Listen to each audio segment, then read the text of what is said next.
But first, Sydney has itself a flood emergency of mammoth proportions, and that is no exaggeration. The worst in 3 decades, according to our weather team. The wettest start to a year since records were first kept. That is 170 years ago, mind you.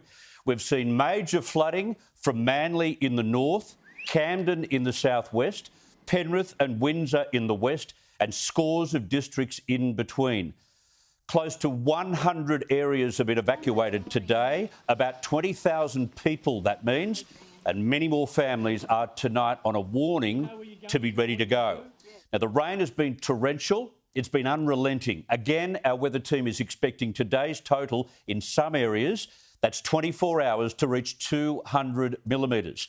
150 schools were closed. That was officially this morning, and dozens more were evacuated this afternoon as rain flooded classrooms and common areas and damage occurred. Now, shoppers narrowly escaped injury at Bondi Junction when parts of the ceiling and roof collapsed at Westfields, while others across the harbour in Manly, they fled from a torrent literally running through the Corso. When the Manly Dam spilled this afternoon, hundreds of people were instantly evacuated, their homes inundated. Rivers of water flowed through the M5 tunnel as well, while downpours from thunderstorms blocked various motorways and even the Roseville Bridge in the north of the city, which was impassable. Now, I'm Sydney born and I'm Sydney bred, and I have never seen flooding like this. It is dangerous to even be on the road at the moment. Now, a car was swept into a canal in Wentworthville this morning. Hours later, the bodies of the occupants, a woman and her son, were found hundreds of metres away. There are major flood warnings for Richmond and Windsor in the west, with levels tomorrow likely to exceed last year's peaks.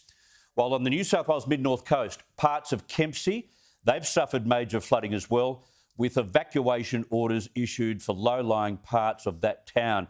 This is a once-in-a-generation deluge. Sydney has had 15 consecutive days of rain, and it's still raining.